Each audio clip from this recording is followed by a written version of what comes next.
आहार विहार सेवी समीक्षकारी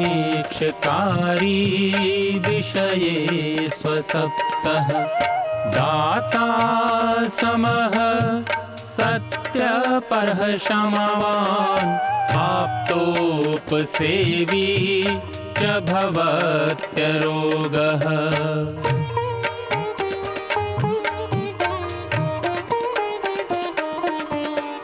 मतिर्वचः कर्म सुखानुबन्धी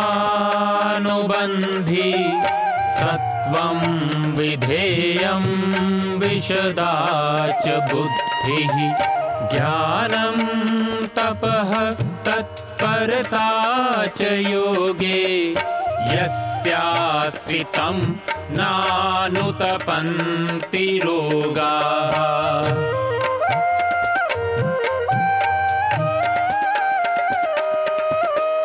योगेन चित्तस्य पदेन वाचां मलं शरीरस्य च वैदिकेन योपाकरोतं प्रवरं मुनीनां पतञ्जलिं प्राञ्जलिरानतोऽस्मि पतञ्जलिं प्राञ्जलिरानतोऽस्मि पतञ्जलिं प्राञ्जलिरानतोऽस्मि।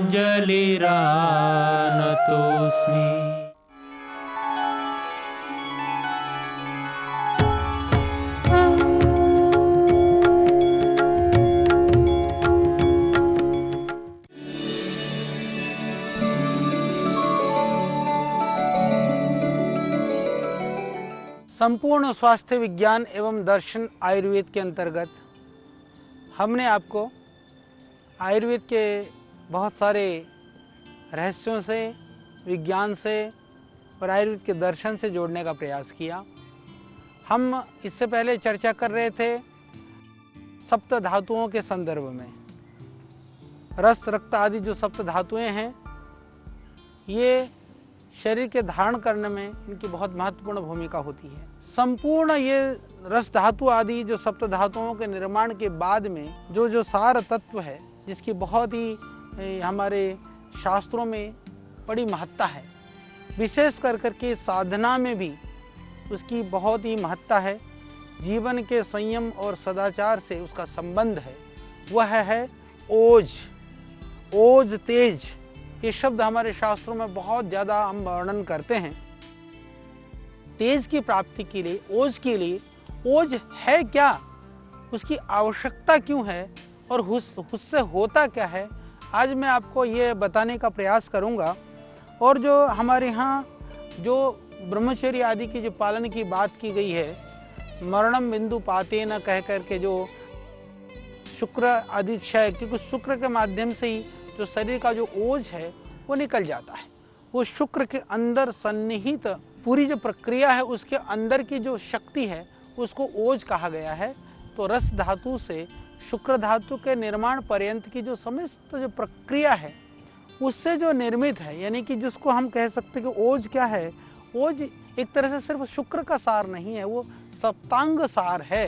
सप्तांग सार तत्व जो है वो ओज कहलाता है। वह शुक्र का भी सार है, वो रस का भी सार है, पर वो शुक्र के अंदर स्थित है, इसीलिए हम शुक्र के साथ भी ओज को जोड़ते हैं। तो ये जो ओज है वो समस्त धातुओं का उत्कृष्ट अंश या सार माना गया है।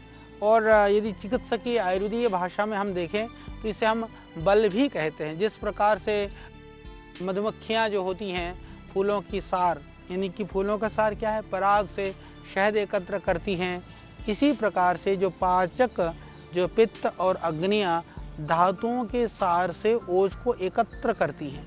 इसका पोषण भी धातुओं के समान ही आहार रस से होता है। और इसके लिए आयुर्वेद में लिखा भी है कि भ्रमरहि फलल पुष्पेभ्यो यथा संभीयते मधु तद्वदोषः स्वकर्मेभ्यो गुणैः संभीयते नृणाम। ये चरक में स्पष्ट उल्लेखित है कि ये जो ओज है ओज का कोई स्थान विशेष नहीं है, यह संपूर्ण शरीर में व्याप्त है। और कहीं चरक में ऐसा भी लिखा कि ये हृदय में विशेष रूप से यह स्थित रहता है और हृदय से निकलने वाली जो धमनियां हैं उनकी जो शाखा प्रशाखाओं के माध्यम से सारे शरीर में फैल जाता है। और उसका तात्पर्य है कि हमारे मन विचार माथे में जितनी अधिक सात्विकता होगी, पवित्रता होगी, सच्चरित्रता होगी, सकारात्मकता होगी, जीवन के अंदर में श्रद्धा है, भक्ति है, विश्वास है, या जीवन में जितना हमारे जीवन में उत्साह होगा, ये इसी तरह से ओज की वृद्धि होगी। हम योगासन करते हैं, प्राणायाम करते हैं, ध्यान करते हैं, साधना करते हैं, उस ओज की प्राप्ति के लिए ही करते हैं। उस ओज से तेज की प्राप्ति होती है। तेज से फिर जो साधना के अंदर यम नियम आसन प्राणायाम ध्यान साधना उपासना हम जितना अधिक करेंगे हम उतने ही हम ओज से परिपूर्ण होंगे। और ओज की पूर्णता के लिए शुक्र की संरक्षण की अत्यंत आवश्यकता है। इसीलिए शुक्र रक्षा की बहुत ही ज़्यादा हमारे यहाँ महत्ता दी गई है।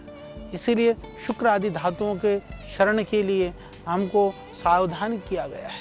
मरणम बिंदु पाते न कह करके कहा कि वो मृत्यु से तुलना की गई है, क्योंकि यदि शुक्र नहीं होंगे, हालांकि रस रक्त मांस मज्जा अस्थि आदि जितने भी जो धातुएं हैं वो बहुत ही महत्वपूर्ण हैं, उनके सार रूप में यह हमारा ओज है। तो ओज कैसा है, ओज कहाँ रहता है? जैसे हमने कहा कि हृदय में वह ओज का स्थान है, धमनियों के माध्यम से संपूर्ण शरीर में वो फैला रहता है। तो इसीलिए हम जितने अधिक ओजस्वी बनेंगे, जितना तेजस्वी बनेंगे, जितना प्रज्ञावान बनेंगे, जितना महान होंगे, उतना ही जो ओज है उसकी अभिवृद्धि होगी। ओज से हमारी तेजस्विता बढ़ती है और तेजस्विता से ओज की संरक्षण में हमारी अभिरुचि बनती है। तो वीर्य संरक्षण के लिए वासनाओं से, विकारों से, विविध तरह के व्यसनों से जो हम अपनी जो धातुओं का नाश करते हैं, उन धातुओं को भी रक्षित करेंगे तो ही ओज की प्राप्ति होगी। तो जो सदाचार और संयम ये बहुत ज़रूरी है ओज की प्राप्ति के लिए। और मैं ये थोड़ा सा निवेदन करना चाहता हूँ कि आज जो पूरी तरह से जो अश्लील वातावरण हो गया है, पाश्चात्य जगत का जो दुष्प्रभाव है, कुप्रभाव है, यदि हम देखें कि जितने भी जो लोग आयुवान हैं और जितने भी लोग निरोग हैं वो निश्चित रूप से आपको संयमी मिलेंगे, सदाचारी मिलेंगे, आहार विहार में वो कहीं ना कहीं संतुलनता का पालन कर रहे होंगे। और हम यहाँ तक भी देखते हैं जो बहुत वासनाओं में निरत रहने वाले लोग हैं, जो व्यसनी हैं, वासना करने वाले लोग हैं, वहाँ भी आप देखोगे कहीं ना कहीं उनकी जो दिनचर्या को आप देखोगे, आहार को देखोगे या उनके शारीरिक श्रम को देखोगे, तो आपको दिखेगा कि वो दूसरी तरह से अपने आप को बैलेंस करते हैं। यानी एक असंयमी है, वो कुछ खाता भी नहीं है, मतलब कि कुछ शारीरिक श्रम भी नहीं करता है, साधना भी नहीं करता, वो कहता मैं तो ब्रह्मचारी हूँ, मैं तो संयमी हूँ। परंतु संयम होने मात्र से भी ओज की प्राप्ति नहीं होती है। संयम के साथ में ये सर्वांगीण रूप से सभी चीज़ों से, क्योंकि यह सप्त धातुओं का सार है, इसको समझिए। जब हमारे शरीर में सारे धातुएं ठीक से होंगी तो ओज की वृद्धि ज़्यादा होगी। और हाँ, ये महत्वपूर्ण बात है, हमको इसको समझना होगा। असंयम, ये विशेष करके जो यौन का जो असंयम है या कामुकता की अधिकता है, वो सभी धातुओं को, शुक्र को, क्योंकि शुक्र धातुओं का सार उसका क्षय कराती हैं, तो ओज से हम वंचित रह जाते हैं। इसलिए शुक्र के संरक्षण के लिए हमारे यहाँ बहुत कहा गया है।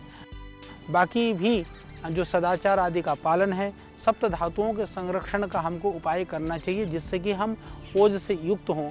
और इसके लिए ओज के लिए बहुत ही प्रशंसा करते हुए आयुर्वेद में कहा, ओज स्निग्ध होता है, सोम स्वरूप होता है, रक्ताभ होता है, यानी लालिमा लिया हुआ होता है, पिताभ होता है, थोड़ा सा पीलापन वाला होता है, श्वेत वर्ण का होता है। और इसको भी दो तरह से गिनाया गया है शास्त्रों में, पर और अपर कहा गया है। और ओज कितना रहता है शरीर में, इसके लिए कहा कि ओज की जो मात्रा होती है वो 8 बिंदु होती है। 8 बिंदु का अर्थ यह है कि यह लगभग एक अंजलि के बराबर होता है। यानी कि यह कहाँ रहता है? हृदय में रहता है, जैसे मैंने बताया आपको। इसका क्षय हो जाने से मृत्यु तक हो जाती है। यानी कि ओज का क्षय हो जाने से आदमी की मृत्यु तक हो जाती है। आयुर्वेद के अनुसार जो अपर ओज है उसकी मात्रा, जैसे हमने कहा ना कि वो अंजलि आधी अंजलि है और ये सारे शरीर में व्याप्त रहता है और इसके क्षय होने से बल, उत्साह आदि की कमी हो जाती है, रोग उत्पन्न होते हैं। और ओज के कार्य व महत्व को यदि हम समझना चाहें कि ये ओज करता क्या है, इसकी महत्ता क्या है, जैसे मैंने बताया कि संपूर्ण शरीर में जो कांति है, बल है, ये इसी की वजह से उत्पन्न होता है। और सभी धातुओं का सार होने के कारण से ही इसके अभाव में क्या हो जाता है कि चाहे धातु सम अवस्था में भी हो, शरीर को धारण नहीं कर पाती हैं। यानी कि धातुओं को भी शरण धारण करने की क्षमता वो ओज के द्वारा प्राप्त होता है, इसको आप समझिए। इसीलिए उसका उत्तर जो पोषण की प्रक्रिया भी वो ओज के द्वारा ही होती है। धातुएं अपने आप में पूरा पोषण नहीं करती हैं, धातुओं से देह का पोषण होता है, परंतु पोषण कराने का काम हमारे वात पित्त कफ दोषों के साथ मिलकर के, पंचमहाभूतों के साथ मिलकर के ये ओज कराता है। इसलिए शारीरिक मानसिक जो कर्मेंद्रियां हैं, ज्ञानेंद्रियां हैं, इनको कार्य करने का जो सामर्थ्य है, जो मन, बुद्धि, अहंकार, संकल्प आदि सभी कार्य आयुर्वेद के अनुसार इसी ओज के कारण से संपन्न होते हैं। ओज का संबंध मन से भी है। जितना हमारा शरीर ओज पूर्ण रहेगा, ओज से परिपूर्ण रहेंगे, हमारा मन उतना ही शांत होगा, सतोगुण में होगा, शरीर उतना ही बलिष्ठ होगा। यानी कि जितने भी शुभ है, जितने भी शक्ति है, जितना भी शांति है, जितना भी सतोगुण है, उसका कारण ओज है। ओज के बिना कभी शांति और सतोगुण की प्राप्ति नहीं हो सकती। इसलिए जो ज़्यादा विषयों में, वासनाओं में, विकारों में रहते हैं, वहाँ कहीं शांति नहीं होती, उनको कभी आनंद की प्राप्ति नहीं होती, वो कभी हमेशा मस्ती में नहीं रह सकते, वो हमेशा भय में, आशंका में, लज्जा में, एक तरह से हीनता में, दीनता में बने रहते हैं। हीनता, दीनता और ये रोग और शोक से मुक्त होना चाहते हैं तो आपको ओज युक्त बनना पड़ेगा। ओज युक्त बनना है तो आपको वीर्यवान बनना पड़ेगा। वीर्यवान बनना है तो आपकी रस, रक्त आदि धातुओं के पोषण के लिए जो उचित आहार, विहार और व्यवहार है उसको अपनाना पड़ेगा। कितना सुंदर है ये आयुर्वेद की सिद्धांत और कितने वैज्ञानिक हैं। यदि हम इसको एक चीज़ को भी साधते हैं तो सभी चीज़ें सधने लगती हैं और सभी चीज़ों में से एक चीज़ भी गड़बड़ा जाती है तो सब कुछ गड़बड़ाने लगता है। तो क्योंकि यह ओज जो है वह स्वर को, वर्ण को अच्छा बनाता है और साथ साथ में जो शरीर में जो रोग प्रतिरोधक जो शक्ति है वो भी इसी ओज की वजह से उत्पन्न होती है। जो जितना ओजवान होता है उसका जो ऑटो इम्यून सिस्टम है वो ज़बरदस्त होता है। उसका जो सहारा जो है इसी से ओज के द्वारा ही जो ऑटो इम्यून सिस्टम को स्ट्रॉन्ग बनाता है, शरीर में बल और आंतरिक शक्ति, रोग प्रतिरोधक क्षमता की वृद्धि करता है। और मेरे भाई, मेरे युवक और युवतियों, इस ओज की प्राप्ति चाहते हो तो सदाचार और संयम को अपनाओ, अन्यथा बीमारी चाहते हो, रोग शोक चाहते हो तो असंयम और सब कामुकता, विकार, वासनाओं में डूबो। तो ये आपको तय करना है कि विषय वासनाओं में डूब करके इस ओज से विमुख होना है या साधना, संयम, सदाचार में रह करके इस ओज की वृद्धि करनी है। क्योंकि ओज की वृद्धि करोगे तो यह बीमारियों से बचाएगा। यह आपको दुख में भी, द्वंद्व में भी, विपत्तियों में भी, जैसे आपने देखा होगा कि एक आदमी प्रतिकूलताओं में भी अपने आप को धैर्य रखता है, उत्साह रखता है, साहस रख करके आगे बढ़ता है, दूसरा दिनहीन बना हो जाता है। और जो ये उत्साह और साहस युक्त लोग होते हैं, जो ओजवान होते हैं, वो कभी नकारात्मक नहीं होते हैं। विपदाओं में, विपत्तियों में भी अपने आप को संभाल करके रखते हैं। वो जानते हैं कि जीवन की नश्वरता को वो समझते हैं, ईश्वर की नित्यता को। जीवन में जब सुख हमेशा रहा नहीं तो दुख भी कब तक रहेगा।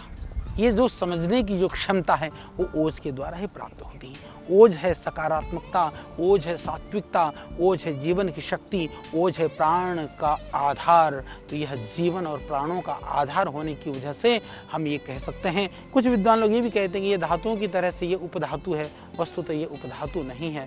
मैं ये कहता हूँ कि यह अल्प मात्रा में होने की वजह से ये किसी विशेष धातु का पोषण तो नहीं करता है, परंतु यह सभी धातुओं के द्वारा पोषित होने की वजह से, सभी धातुओं का सार होने की वजह से ये हमारे जीवन को, जीवनीय शक्ति को धारण करता है। जीवनीय शक्ति को बनाना चाहते हैं तो ओज की रक्षा करिए।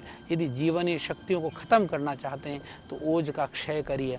ये तय आपको करना है। और मैं ये निवेदन करना चाहता हूँ कि ओज क्षय होने से क्या होता है, जब आपने देखा होगा जो व्यक्ति बहुत कामुक होता है, जो बहुत वासनाओं में होता है, बहुत क्रोधी होता है, वो बहुत चिंता में होता है।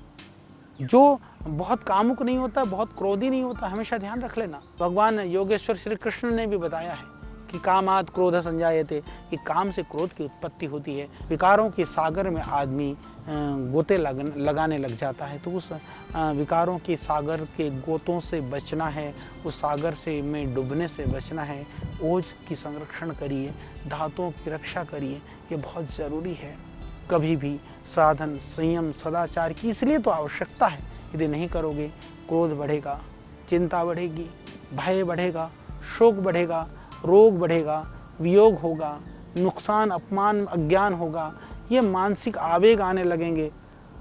ये मानसिक आवेग भी उनको ज़्यादा सताते हैं जिनके धातु नष्ट हो जाते हैं, मल नष्ट हो जाते हैं, रोग, शरीर रोगी होने लगेगा, विकार आने लगेंगे। और फिर आदमी जो है ये अनशंड चीज़ों का सेवन करेगा। सदाचार संयम के साथ में जो रुखे भोजन है, तली हुई चीज़ें हैं, फास्ट फूड है, जंक फूड है, इनसे भी बचिए। रात को बेकार में जगने से बचिए।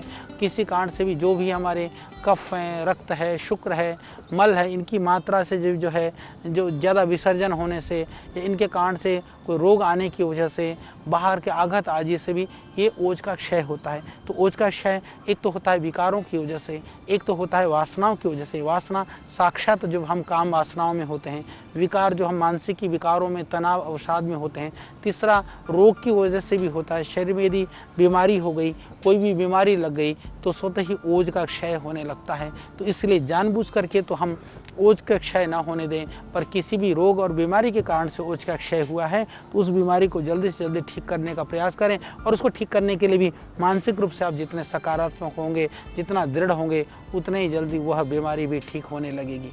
इसीलिए ओज का क्षय होने पर आदमी क्या हुआ, ज़्यादा डरता है, सदा दूसरों के आगे जो है दवा सा रहता है, डरपोक रहता है। ये ओज क्षय के लक्षण है मेरे भाई। आपने गलत नहीं किया तो डरने की जरूरत नहीं है। न डरने का अर्थ ये नहीं कि आप दूसरे के ऊपर हावी हो जाएं, दूसरे को ऐसे परेशान और पीड़ित करें। वो पीड़ा भी नहीं देता है, वो पीड़ा भी नहीं देता है, डरता भी नहीं है। दुनिया में सबसे बड़ी पीड़ा क्या है? डरना। आदमी हमेशा अपने बड़ों से डरता है और कमजोर को डराने का प्रयास करता है। ना तो हमको कमजोर को डराना है, ना बड़े से डरना है। इसके लिए ज़रूरी है कि हम शरीर के अंदर बल की हीनता ना हो, मन में हताशपना ना हो, उत्साह की हीनता ना हो, बिना कारण के हम चिंताग्रस्त न रहें। तो कौन नहीं रहेगा? जो नहीं रहेगा वो ओज से परिपूर्ण होगा, और जो ओज से परिपूर्ण होगा वो चिंताग्रस्त नहीं रहेगा। हृदय व इंद्रियों में क्लांत नहीं होने चाहिए। जो कुमलाई हुई सी, एकदम दीनहीनता सी, शरीर में देखो ऐसा लगता है जैसे किसी ने पीठ छेद करके बैठा दिया हो, किसी ने उसको बहुत ही ज़बरदस्ती बैठाया। ऐसा नहीं होना चाहिए। प्रसन्नता होनी चाहिए और खिला खिला शरीर होना चाहिए। तो इस क्षय के हीने से जो निस्तेज है, उसका उपचार ये है कि जीवनीय औषधा क्षीर रसाद्यस्तत्र भेषजम, यानी जो जीवनीय औषधीय हैं, जो क्षीर है, रसायन हैं, इस तरह की ये जो अलग अलग तरह के जो औषधियाँ हैं, इनके सेवन से हम अपने आप को बहुत ही अच्छा बना करके रख सकते हैं। इसीलिए जो मधुर द्रव्यों का सेवन, साधना में भी मधुर रस की बहुत महत्ता है। तो ये इससे ओज की वृद्धि के लिए भी जरूरी है। शीतवीर्य, शीतवीर्य मतलब जो बहुत उत्तेजना को देने वाले नहीं हैं, ऐसे द्रव्यों का सेवन। स्निग्ध द्रव्य जो हमारे को स्निग्धता देते हैं, जैसे घृत है, दुग्ध है आदि ऐसे पदार्थों का सेवन।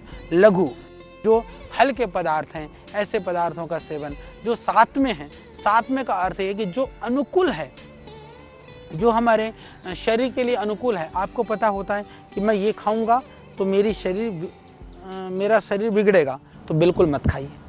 जब आपको पता है कि यह खाने से नुकसान होगा, फिर क्यों खाते हैं भाई? जब आपको पता है कि ये खाने से मैं ठीक रहता हूँ, उसको ही खाओ ना।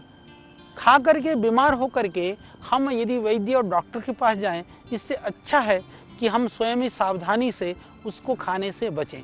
इसी तरह से जो जैसे हमने कहा कि जो दूध आदि हैं या जीवनीय गण जो औषधियाँ हैं, अश्वगंधा है, शतावर है, मुसली है, या वाजीकर जो औषधियाँ हैं, शुक्र को बढ़ाने वाली जो औषधियाँ हैं, क्योंकि शुक्र को बढ़ाने से ओज की वृद्धि भी होती है। इसके अतिरिक्त मन को प्रसन्न रखने वाले आप योगासन करिए, ध्यान करिए, मेडिटेशन करिए, कितना आनंद आता है, कितना अच्छा लगता है।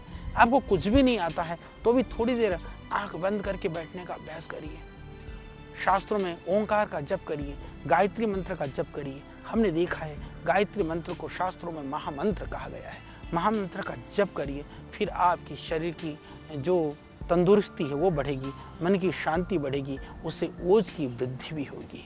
तो इसके लिए ज़रूरी है मन को हमेशा प्रसन्न रखने के लिए अनुकूल और आनंददायक जो आहार विहार है उसके सेवन करिए, उससे ओज की वृद्धि होगी। और इसके सेवन से भी जैसे ओज तो बढ़ता ही बढ़ता है, इसके लिए आप जो मल आदि या धातुओं के स्रोतों को शुद्ध रखना जरूरी है। तो जैसे कब्ज न रहे, एसिडिटी ना बने, यानी कि जिसका शरीर पूरी तरह से निरोग है वही ओज से परिपूर्ण हो सकता है। और ओज से परिपूर्ण होगा तो शरीर की तुष्टि होगी, यानी संतोष मिलेगा। तुष्टि मतलब संतोष, पुष्टि मतलब वृद्धि, प्रहर्ष मतलब बड़ा आनंद, और शक्ति पूरी बढ़ी हुई मिलेगी। वो पूरी तरह से शांत होगा, आनंद में होगा। बाहर की विषमताएं, प्रतिकूलताएं, ये प्रकृति की जो विरह के आंसू उसको ना रुलाएंगे, और जो है किसी की पाने की चाहना उसको विचलित नहीं करेगी। ये ओज के द्वारा ही हो सकता है। तो साधना की एक स्थिति है ओज की प्राप्ति। साधना के द्वारा ओज को प्राप्त किया जा सकता है। शरीर को ठीक करने से ओज से हम ओज को प्राप्त कर सकते हैं। तो इसकी अधिक मात्रा में होने पर एक मज़ेदार बात है। बाकी तो सारे जितने भी चीज़ें हैं, वात पित्त कफ आदि, या फिर जितने भी जैसे हमने गिनाए कि जैसे रक्त मांस मज्जा अस्थि आदि, ये कम होने से भी परेशान करते हैं, अधिक होने से भी परेशान करते हैं। कोई चीज़ ना ज़्यादा बढ़िया है ना कम बढ़िया है, पर ओज ही एक ऐसी चीज़ है जिसमें जितने भी हो, ओज का जितना आप संग्रह कर सके संग्रह करिए। वह ओज आपको कभी हानि नहीं करेगा, अपितु कोई विकार उत्पन्न नहीं करेगा, कोई रोग उत्पन्न नहीं होने देगा, अपितु उसकी रक्षा करेगा, आपकी रक्षा करेगा।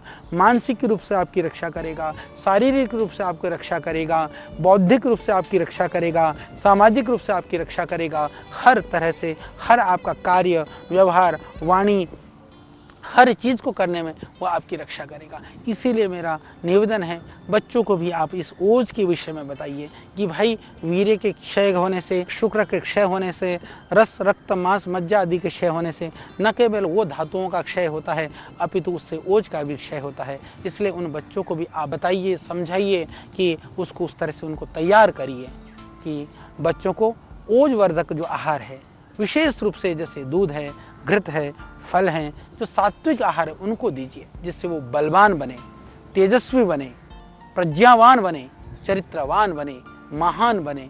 ये बहुत ज़्यादा ज़रूरी है। तो अपने घर के अंदर वातावरण को, ओज को बढ़ाने के लिए क्या करें? ओज को बढ़ाने के लिए उचित आहार का सेवन करें। ओज को बढ़ाने के लिए परिवार के वातावरण को सतोगुण पूर्ण बनाएं, सात्विक बनाएं। यानी परिवार को सात्विक बनाइए, सतोगुण को प्रश्रय दीजिए, आहार में सात्विकता लाइए, पुष्टिकारक और बलवर्धक आहार का सेवन कराइए। तली भुने, चटपटे, जंक फूड, फास्ट फूड या सॉफ्ट ड्रिंक, हार्ड ड्रिंक, ये शराब, मांस, मदिरा, अंडा, इनसे दूर करिए। इनसे मांस की वृद्धि हो सकती है, शरीर का बल की वृद्धि हो सकती है, पर ओज की वृद्धि नहीं होगी। क्यों? क्योंकि ओज की वृद्धि तब होती है, ओज उसको कहते हैं जिसके अंदर शक्ति के साथ सात्विकता हो। यदि सात्विकता नहीं है, शक्ति है, तो फिर तो वो तो रजोगुण तमोगुण ही हो जाता है आदमी। तो इसीलिए हम पूर्ण सात्विकता पूर्ण जीवन को, आध्यात्मिकता पूर्ण जीवन को, इसीलिए यही तो हमारे शास्त्र की विशेषता है। जो हमारे शास्त्रों में बातें कही गई है वही आयुर्वेद के अंदर भी कही गई है। तो आयुर्वेद और हमारे दर्शन शास्त्र, उपनिषद, हमारे वेद, ये परस्पर विरोधी शास्त्र नहीं है। ये एक दूसरे की सपोर्ट और सहयोग करने वाले शास्त्र हैं। आज हम इसको समझें। मैंने आपको ओज की महत्ता, ओज क्या है, ओज की आवश्यकता क्या है, ये बताने का प्रयास किया है। ज़रूर मैं यह विश्वास कर सकता हूँ, हमें यह विश्वास है कि आगे आप इसको समझ करके स्वयं भी जीवन के अंदर सात्विकता और सतोगुण को बढ़ाने वाले, बल को बढ़ाने वाले पदार्थों का सेवन करेंगे, ऐसे आहार विहार का आचरण करेंगे और बच्चों को भी प्रेरित करेंगे। इन्हीं शुभ संकल्पों के साथ, शुभकामनाओं के साथ में इस ओज की चर्चा को आज हम विराम देते हैं। फिर हम आगे चर्चा करेंगे किस तरह से इस आयुर्विज्ञान के माध्यम से आप पूर्ण स्वास्थ्य को प्राप्त कर सकते हैं। क्या है आयुर्वेद का दर्शन, क्या है वो ज्ञान जिससे हम जीवन को उन्नत बना सकते हैं, समृद्धशाली बना सकते हैं, जिससे हम अपने आप को प्रज्ञावान, चरित्रवान और गुणवान बना सकते हैं। तो आइए अगली कड़ी के लिए आप तैयार हो जाइए। मेरी शुभकामनाएं, जरूर आप ओजवर्धक पदार्थों का सेवन करिए, ओज का संरक्षण करिए। ओम। ऋषियों के ज्ञान से लेकर प्रकृति के वरदान तक, आयु के विज्ञान से लेकर आयुर्वेद के सिद्धांत तक, प्राचीन चिकित्सा पद्धति के हर पहलू का प्रासंगिक विवेचन। ऋषिकल श्रद्धेय आचार्य बालकृष्ण जी द्वारा सरल भाषा में स्वरचित सृजन, हिंदी, अंग्रेजी सहित विश्व के 70 से अधिक भाषाओं में लाखों की संख्या में प्रकाशित बेस्ट सेलर अद्वितीय ग्रंथ आयुर्वेद सिद्धांत रहस्य आज ही घर लाएं। आयुर्वेद से स्वस्थ जीवन का आधार पाएं।